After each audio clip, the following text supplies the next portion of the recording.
Hello friends, Sindhu Bhairavi upcoming எபிசோடுக்காக இன்ட்ரெஸ்டிங்கான promo ஒன்று release பண்ணியிருக்காங்க. ப்ரொமோட தேதி 1 to 5 செப்டம்பர்னு போட்டிருக்காங்க. ப்ரொமோவில் என்ன காட்டியிருக்காங்கன்னா, இப்போ ஏற்கனவே ஆறுமுகத்துக்கு அடிபட்டு படுத்திருக்காரு இல்லையா, அவருக்கு பார்த்தோம்னா உடம்பு சரியில்லாமல் இருக்குது. இப்போ பைரவி பார்த்துக்கிறாங்க, அதுக்கு கஞ்சிலாம் வச்சு கொடுக்குறாங்க. ரொம்பவுமே அப்படியே ரொம்ப கஷ்டப்பட்டு இருக்காரு.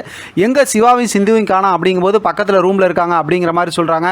இப்போ அவன் ரொம்ப பாவம் இல்லை, இந்த மாதிரி ஸ்னேகா ரொம்ப போட்டு கஷ்டப்படுத்திக்கிட்டு இருக்காங்க அப்படிங்கிற மாதிரி சொல்லும்போது பைரவி இருந்து அப்புறம் ஏன் சிவா சிந்துவை கடத்தி கொண்டு போய் கோயிலில் வச்சு தாலி கட்டணும், அந்த செஞ்ச தப்புக்கு தண்டனை அனுபவிக்கட்டும் அப்படிங்கிற மாதிரி இவங்க பேசிக்கிட்டு இருக்காங்க. ஆனால் இவங்க பேசிக்கிட்டு இருக்கிறதெல்லாம் பக்கத்து ரூமில் இருந்து பார்த்தோம் அப்படின்னா சிவாவும் சிந்தும் கேட்டுக்கிட்டு இருக்காங்க. ஆக மொத்தத்தை இதை வச்சு நமக்கு பார்க்கும்போது என்ன தெரியுது அப்படின்னா, கோர்ட்டில் ஏதோ ஒரு தரமான சம்பவம் நடந்திருக்கு. சிவா சொல்லக்கூடிய பதிலில் இப்போ ஸ்னேகா மறுபடியும் செம்மையாக அசிங்கப்பட்டிருக்காங்க அப்படிங்கிறது நம்மளால் இந்த ப்ரொமோவை பார்க்கும்போது தெரிஞ்சுக்க முடியுது. ஏன்னா இவர் வேறு ஏதாவது சொல்லியிருந்தாருன்னா இந்நேரம் சிவாவை பிடிச்சி ஜெயிலில் போட்டிருப்பாங்கல்ல, அதனால் ஏதோ தரமான சம்பவம் பண்ணி விட்டுருக்காருன்னு தெரியுது.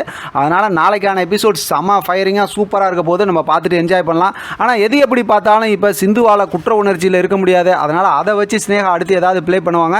நம்ம தொடர்ந்து பேசலாம். இதை பற்றி உங்களோட கருத்து கமெண்ட் பாக்ஸில் தெரியப்படுத்துங்க. தொடர்ந்து ஆதரவு கொடுங்க. தேங்க்யூ ஃப்ரெண்ட், தேங்க்ஸ் ஃபார் வாட்சிங்.